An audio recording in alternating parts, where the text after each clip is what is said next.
Where are you now? Are you in Malibu? I am, yeah. Yeah, been camped out here since last March. Oh yeah, nice. Have you left at all? Not really. We we took a little vacay down in Costa Rica, catch some surf. Okay. Uh, that was our first foray a couple of months ago. But really, other than that, just been here and bubbled and waiting for those vaccinations to kick in. Yeah, no, I feel you. I'm ready to experience the world. In fact, I think I've told virtually everybody today, and maybe just because I'm so happy about it, but I'm going to Antigua next week for Memorial Day weekend. So cannot be any more excited about that than I am right now. Oh, so stoked for you. That's awesome. Thanks. So you got any plans to get away? Yeah, I mean, the first thing I'm really excited about is getting back to the office in Mountain View and just seeing the team. Mhm. You know, I think Google has announced, but we're planning to try to get people back by September, Mhm. and in a new hybrid format. And so there's such a unique culture there. It's just been really hard to be separate from your teammates, and more than that, we've hired a ton of new people that I've never actually met Mhm. in person. So just excited to do that. So I think that's first up on the radar, and then I hope to get back to the UK and see family at some point. It's been almost 18 months since I saw members of Oh my family man. back in London. So looking Yeah, forward to. our last speaker, Natalie Mombio, is British as well, and she said she's going there this summer, but not without a ton of complication. I guess the travel situation is just not that easy yet. Not yet. I mean, we'll see what unfolds.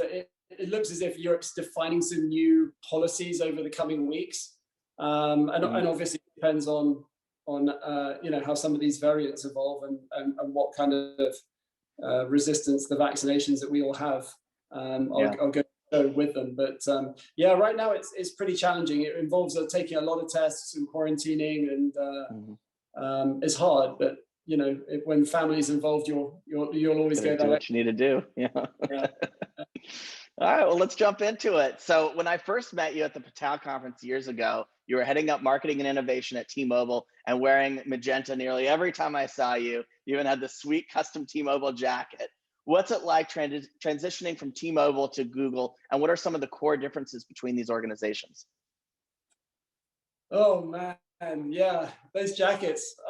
I had to I give love most of them. them away, by the way. I gave them to my old team at T-Mobile when I left, which was hard because I kind of grown fond of that identity. Mhm. Um, and of course, the jackets were part of a bigger story, and I guess there's a red thread between Google and T-Mobile in that respect, in that Mhm. there were very strong cultures at both organizations, and Magenta at T-Mobile really stood for our mission. We wanted to stand out, we wanted to be different, we were a challenger brand, Mhm. and we wanted to get noticed because in those days we were the last. 8 years ago, we were the last place carrier. We're like losing 1 million customers Wow. a month. And I had the privilege of being a very small part of our turnaround story, where we went from losing 1 million customers a month. I think we had about 33 million customers to Mhm. now. I think in the most recent report, T-Mobile announced they had over 100 million customers. So Mhm. enormous growth in those 8 years. And we Mhm. did that by winning our unfair share of voice, and taking on a really competitive spirit. And Mhm. so I had to go through something of a cultural transformation myself, because Google's a very different place in that respect. Mhm. A very strong sense of self, has traditionally been a market leader where its products exist, and everyone is incredibly humble, very thoughtful, provides space for every idea and every thought, highly collaborative across functions, and where T-Mobile was sort of bold and brash and exciting, Google is incredibly thoughtful, product experience orientated, user orientated, and the way that we surface work is entirely different. I was talking to Hiroshi Lockheimer, who is essentially the CEO of the part of Google that I run marketing for, and he's Mhm. like, don't worry, it'll take you about a year. And I just couldn't fathom this notion that I had a year to really understand how Google works and the language and the really cool tools and processes that are there. So it really has taken that amount of time to feel like I can perhaps show up in a way that we define as googly and work with my teammates and my peers in a way that befits the culture. So that, I think that was the bridge, both equally passionate, collaborative, but very different processes. Second of all, of course, Google's international, it's global business, and T-Mobile is a US-based company, and only serve the US marketplace as T-Mobile USA. And so Google products are used in every country around the world. And, I sort of had this moment of scale, it was humbling. And I think at I/O we announced that Android, which is one of the products that I look after, now has 3 billion devices in use. And in fact, we look after 3 products that have over a billion users, between Android, Chrome, and Play. Okay. So just wrapping your head around that scale and the awesome responsibility. Half the world's population. Yeah, it's just crazy. So that took a lot to sort of come to terms with. T-Mobile is obviously a legacy business. Telco's been around a really long time, and our technology was not built in cloud. And so a large portion of my role initially was trying to support the transformation and migration of, maybe some of the more over-the-top digital experiences that we could surface to customers to serve them, in ways that they were demanding that we could meet them. And that's hard for a company whose foundation exists between very large stacks that were never designed to talk to each other. So that was fascinating, a big part of my role. Obviously, Google's built in cloud and serves customers in a pretty frictionless way. So working with brand new tools and experiences that way has been really fun and enlightening. And then I think probably the last thing is just the scale of products. Every day I'm at Google, I discover some new thing that I had no idea that I'm working on that just blows your mind. Yeah. And I guess it was probably best represented. I think within my first week, Sundar holds this sort of exec offsite for all Google VPs, and we were down at Dana Point, and nice. I knew nobody. I was literally, I was with Lorraine sitting on the bus, and she was slowly introducing me to people, and I went and sat at this table, and there's this guy sitting there, white beard and interesting looking guy. So I just sort of turned to him and said, what do you do for Google? And he went, well, I invented the internet.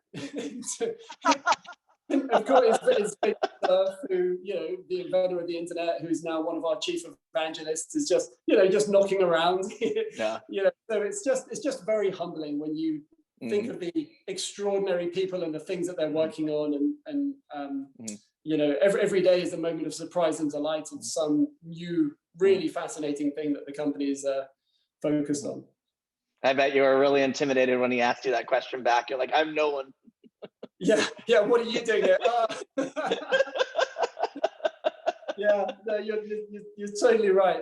But that happens, when you meet our product and engineering leaders, it's just humbling the things that they do, not only for their day jobs, but as you know, Google has this 20% time. So many people get to work on things they're passionate about. And one of our lead engineers, Linus, I was talking to the other day, and he happened to mention that in his spare time, he's been working on a project to help eliminate airborne diseases from mosquitoes. And he was using quantum computing to aid that research. It was just wow. What do you do with your 20%? I know, I just didn't feel well equipped to help him with that initiative. My 20% time, interestingly, my team, and I think this, great credit to T-Mobile, who was always a sort of leader in this space, but my team's taking, spending a lot of its time thinking about D&I. And we have an initiative called Equity Through Technology that's was conceived by one of my team members. It's a sort of cross-functional activity that's really helping get more diversity in amongst our developer community. And our goal is to have the same level of representation of diversity as you would find in the US Census. And so I found that I want to spend my time working on things where, maybe some of my experiences at T-Mobile could help Google with the acceleration of diversity in a very challenging space. There aren't that many people yet who have necessarily had experience in the tech space and would identify as a person of color or coming from a minority community. And so I have a particular passion for really working to help my peers and colleagues think about how we change that paradigm, not just through our hiring practices, but maybe more deeply in how our products better serve those communities as well. Wow, kudos to you. That's a great mission. So we were just talking a little bit about Google I/O. I know that it's currently happening like as we speak, or it's like wrapping up. So can you give us a little bit about like what is some of the most exciting announcements of the last couple of days? For sure. I'm going to be biased, candidly, because my team that's primarily focused on Android and Chrome and Play, etc. We had a fairly significant section in I/O, so I was quite focused on how we delivered some of those narratives. But I guess before we get to that, fundamentally the things that I heard from friends that really stood out to them, I think towards the end of Sundar's keynote, he spoke about some new AI that we've delivered or an app actually that helps people identify skin diseases. So it's an image recognition tool that comes from a huge database of images that gives you an increasingly accurate view on what may or may not be a skin disease or a greater problem than that. And similarly, how we've been using AI to speed up the process of recognizing issues within mammograms. And so just thinking about the digitization of healthcare and how AI can really help with that, and Google's work in AI was just particularly humbling. And for me, actually, it was new news. I didn't know the company was working on these things, and I was just sort of blown away. And then equally, I think Sundar's conversation with Lambda was pretty cool. Lambda being, I think it was a language model for dialogue applications. But really, this is an AI that can engage in a free-flowing conversation about an endless number of topics, and no two conversations will ever be the same. So it's much more contextual and human. Some people told me that they could even hear breathing coming from Lambda, that sort of added this degree of humanity to it. But it's really fascinating as you begin to think about the possibilities of having a more contextual and human conversation with AI, and what that can do in your life. So I think people are excited about that. Android for me was obviously what I was most excited about, coming from a mobile background. And I've long believed that Android maybe doesn't have the share of mind it deserves. It's an incredible product, but it's an ingredient and sits inside many of our partners' incredible hardware. Imagine Samsung being the largest distributor of Android devices. And so the first part of the announcement was the new OS that we're releasing later in the year, so Android 12. Incredible levels of personalization. And so the UI pulls from things like, if you've uploaded an image to your home screen, maybe an image of your family, it will extract colors from that image and apply it to the UI. So it feels incredibly cool. Like handset's unique, and the interaction design's really cool and alive and bounces. And so we had some fun with, we called that material. So it's our new material design. Showed everyone what Android's going to look like in the future, which I loved. Obviously, privacy and security was a huge piece of the news we're breaking. So we've got a new privacy dashboard that gives you a single view of all the permission settings that you've opted into, which, obviously people really care about today. It gives you more control over what information you're sharing with your apps. And then we announced more on our sort of on-device computing. So how we keep your personal information safe and private to your phone, which I think was well received. One of our other focuses was the interoperability between things in your life. I guess people previously referred to as IoT. We like to sort of view it as better together. But for instance, we talked about Android allowing your phone to become the remote control for your TV, specifically Google TV. How you can move between your Chromebook and your handset. And so you can just move content from one to the other seamlessly, which I think was really cool.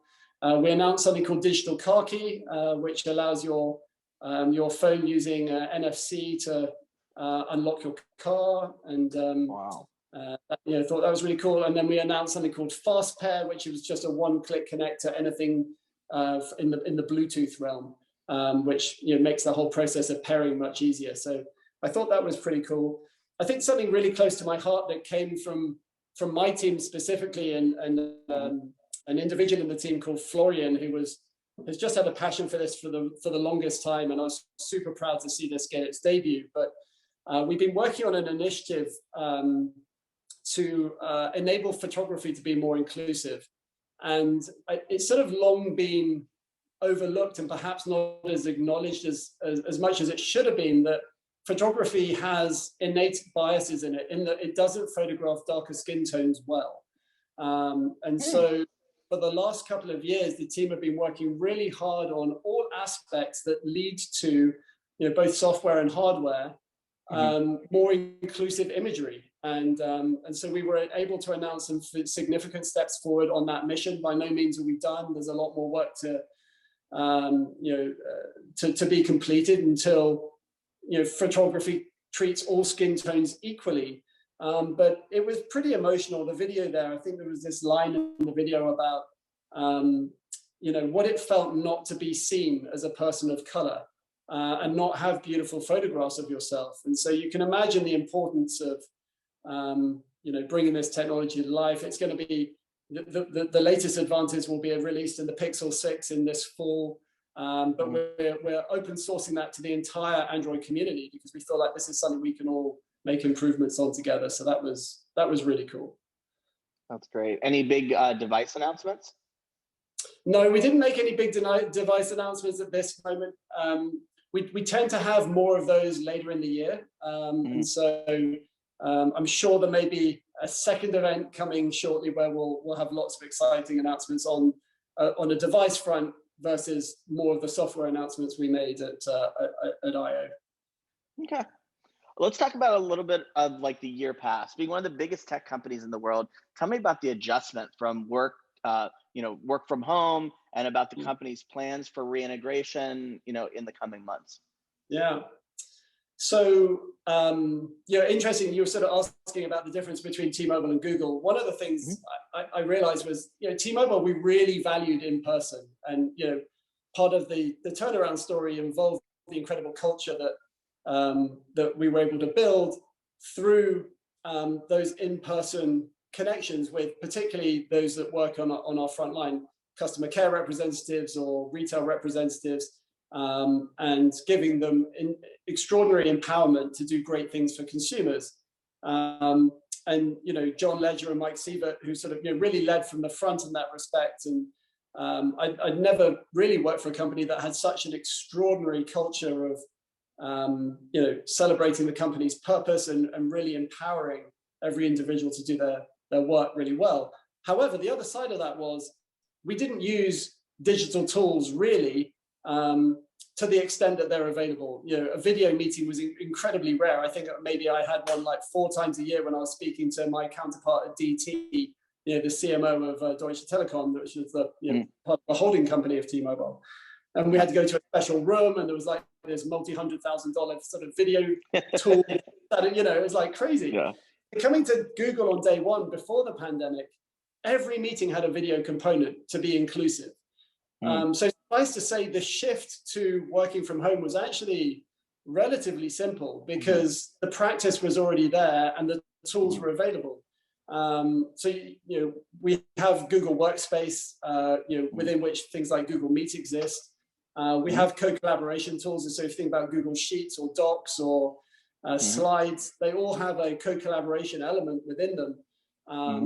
And so the slide to remote for me was a relatively soft one. And in fact, in some ways, I felt accelerated the way that I could connect with some of my team members, some more intimate forums, and, children would arrive, or pets, or, you just got to see some slice of your teammates' homes and personal lives. And I didn't feel that we lost everything in terms of human connection. So all of that from a sort of productivity perspective, I think went really well.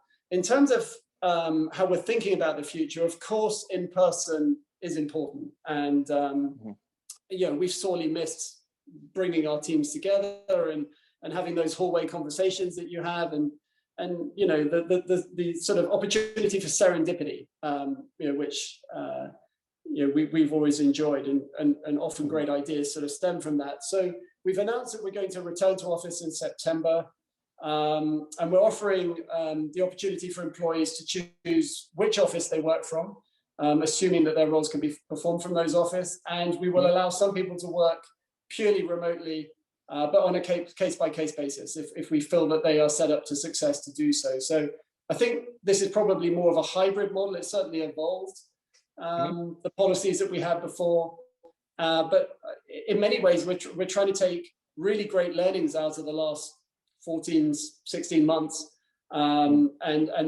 look at a sort of a more evolved and inclusive work environment for those that have different needs and wants. I'm really excited about it. Isn't there a big office either being built or that's in Venice now? Yeah, it's funny, but when people have to get super specific, because there seem to be Google offices being built everywhere.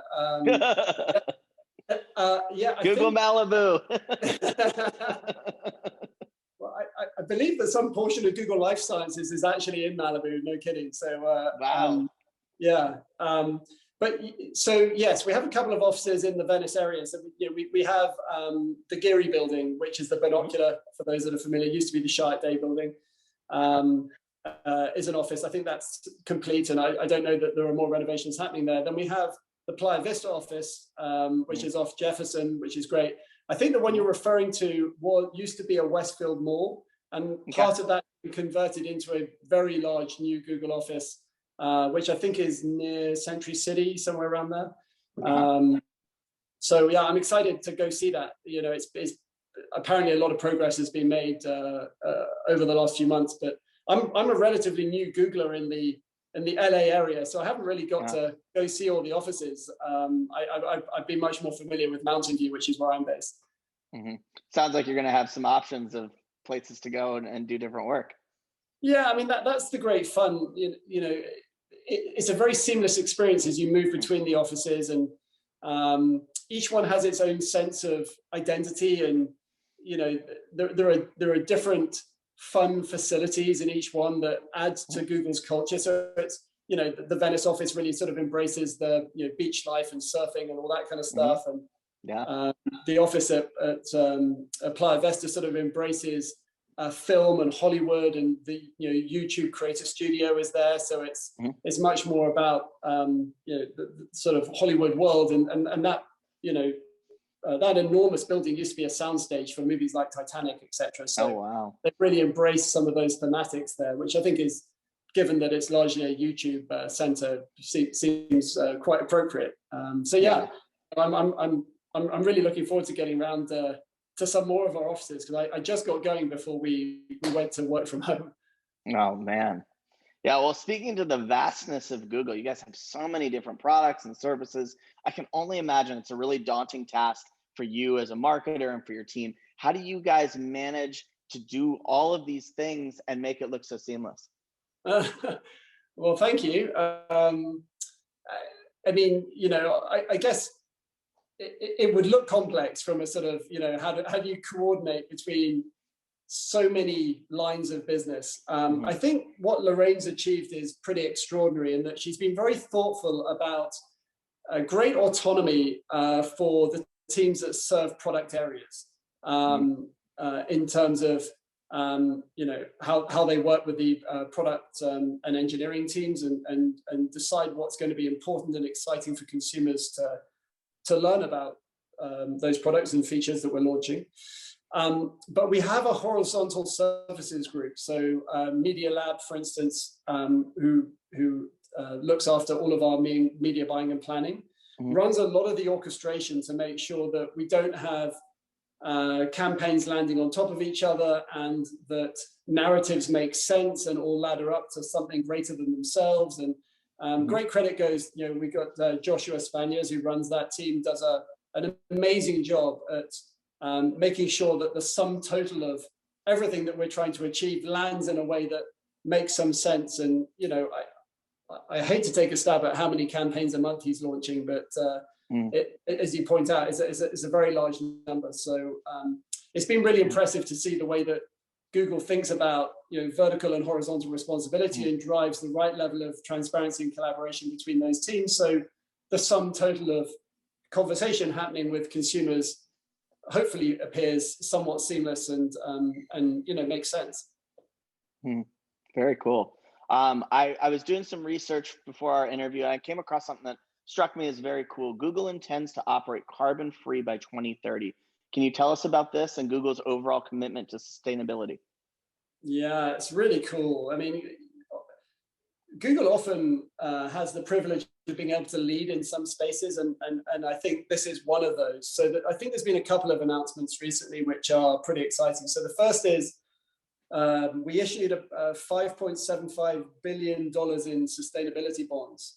And essentially those bonds are investments that are used for a wide variety of different issues that tackle sustainability and a clean sort of green future, if you like, which I think is really cool. On the other side of things, I think we've made a commitment to becoming carbon free in the operation of our business via the generation of storage technologies that we harness. And so we're working with governments and utilities and policymakers to deploy technologies that will drive system level changes that allow us to meet some of those commitments. So it's sort of happening both from an investment perspective, but also a technology perspective. And it's just really cool. I think we started making commitments of these types about 7 years ago, which is really great to see Google sort of looking into the future and making bets on things that are so important. Yeah. I know we touched on this a little bit when we were talking about I/O, but security both with online and digital products is more important and on consumers' minds more than ever. Being that Google represents products and technology across the whole digital spectrum, how's the company proactively addressing data security and privacy? Oh man, it's a big question.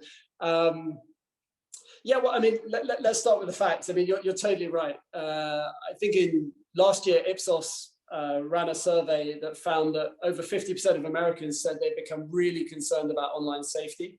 And we definitely saw that in the way that people were searching and the sort of things that they were searching for.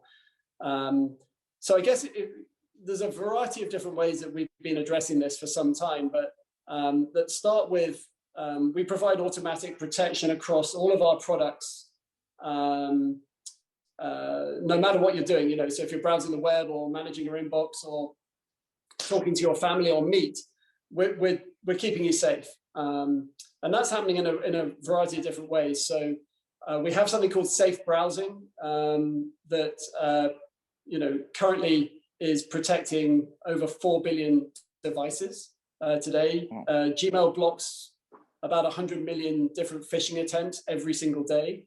Wow. Google Play Protect scans over 100 billion apps every single day for malware and other issues. And then, we're also trying to keep customer data safe with customized recommendations in Security Checkup, which is a feature that allows sort of an easy and personalized way for you to secure your account. And then, in I/O 2 days ago, we released a number of new privacy and security features, a brand new privacy dashboard that gives you a single view of your permission settings and what data is being accessed, and then more control over what you share with the apps that you have on your phone. And then more on-device computing, which I think is really cool. So keeps your information safe and private to your hardware, so there's no transfer of information to cloud or anywhere else. So again, it's a snapshot. There's a ton of work happening, and you know, I think what's really gratifying is that Gartner, I think for the last 5 years, has called Android the most secure operating system. Wow. And I think, you know, my job is to do a better job in making sure that Android consumers are really aware of that and feel confident in the safety that we're providing, you know, our customers on the now 3 billion handsets that are being used worldwide. Wow, yeah, those people on your security team certainly earn their money, very much so. They're incredible. The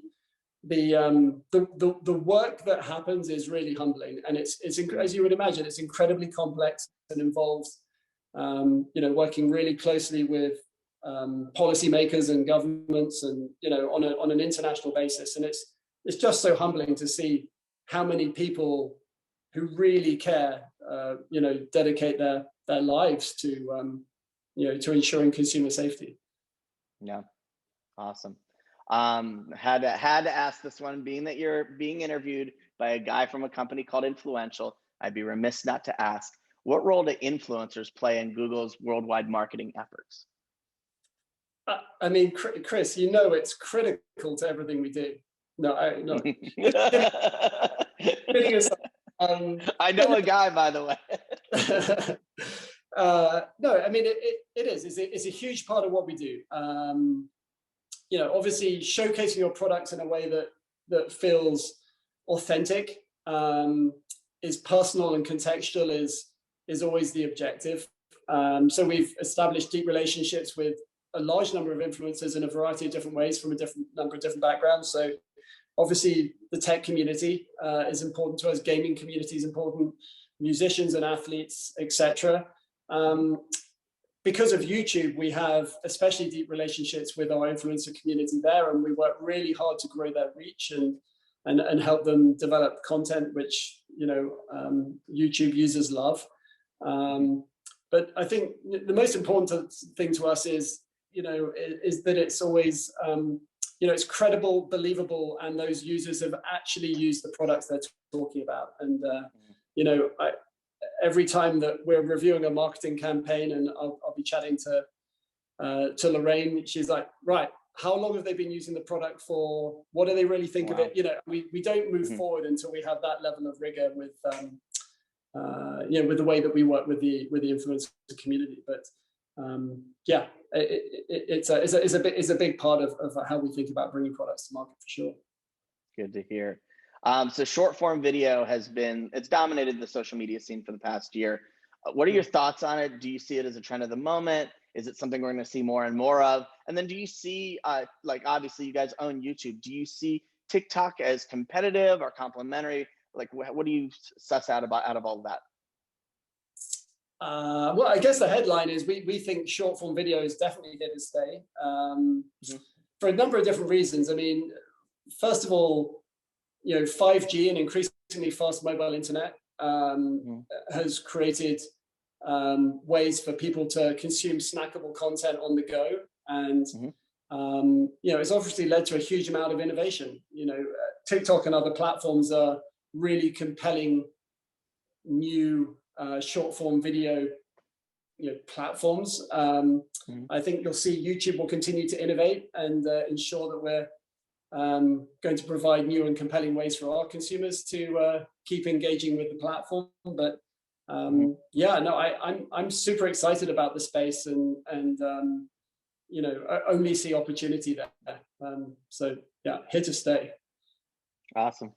So you touched on something super cool at the beginning about your 20%. I think it plays into this next question that I have, but just curious about your overall perspective as it relates to the company. So with the social climate of the past year, a paradigm shift has happened, and diversity, equity, and inclusion have become a top priority in corporate culture. How have you and your team approached this and taken steps forward as a company? Yeah, I'll talk from my team's perspective. Some of the things that I've instituted and I think we found successful is first of all, a notion of best, not first. And this may be unique to Google, but you know, we I don't call it a problem, but there was a tradition of hiring from within. And so that would be the fastest way to fill a role. And you know, of course, that doesn't change the pool of talent that you're working with. It's just share shift. And so the first thing that I work with my team on is, let's not do that as the first port of call. Let's open up every search and every hire and make sure that we've got the right level of representation within the CVs that we're looking at. And if we don't, we keep looking until we do. And only off that platform will we then process a role and make the best hiring decision for that role. And that's been game changing for us. That's really moved the needle in the last year. And produced a much more inclusive pipeline for us to look at new talent. Second part of that has been opening up by default all roles to any location. So previously, I think we found that if Mountain View was the primary location, it meant that the level of diversity in the CVs we're looking at was much, much lower. And so we've really focused not just in my marketing organization, but more holistically at Google, at opening up more locations and then making those available to people to work from. So, you know, I have team members now in New York, LA, Atlanta, London. I think Seattle and Chicago are increasingly coming online as marketing hubs, not for my team, but for other parts of Google marketing. And so I think that's really increased the opportunity of bringing in a much more diverse talent pool. Then when we have talent, obviously the goal is to retain talent. And so we've become really mindful of what mentorship and sponsorship mean and the difference between the two. And so we make sure that if wanted and needed, any member of the team can find a mentor inside or outside of the company who's invested in their career growth. And when ready to take the next step, we find sponsors for those individuals, people that will actively vote for them and have conversations and help clear the path to their promotion. So really invested in their success. And so we found that by really doubling down on our mentorship and sponsorship programs, that's helping individuals inside the organization, particularly minorities that are now being given a greater level of investment in their success, which I'm really excited about. And then last thing that Google's always been doing, but increases, is high levels of training. So all hiring managers have to mandatorily complete a number of trainings on how to hire and develop diverse and high-performing teams. There's a course that everyone in marketing has to undertake called Digital Humans, which is a very thoughtful, very in-depth, I want to say it's like 12 hours of training that helps you really put yourself in the shoes of other people and creates a lot of space and consideration, empathy. And it has really helped me grow as a manager in the way that I think about trying to show up for everybody in my team, not just those that, with unconscious bias, I may relate to more because of my own background or privileges. So that's been extraordinary, and I found that course particularly moving, and really, really grateful to the team that designed it at Google. I think it's game changing. Very impressive. Wow. Well, we have reached the end of this interview. I can't believe 40 minutes went by so quickly, but I could talk to you. I could talk to you all day. It's just like that easy, old friends. I definitely am so excited to see you in August. I can't wait to give you a big hug and cheers with a big beer with you. I'm really looking forward to that. Yeah, me too. Well, thank you so much for having me, and Absolutely. I'll look for the hug. All right.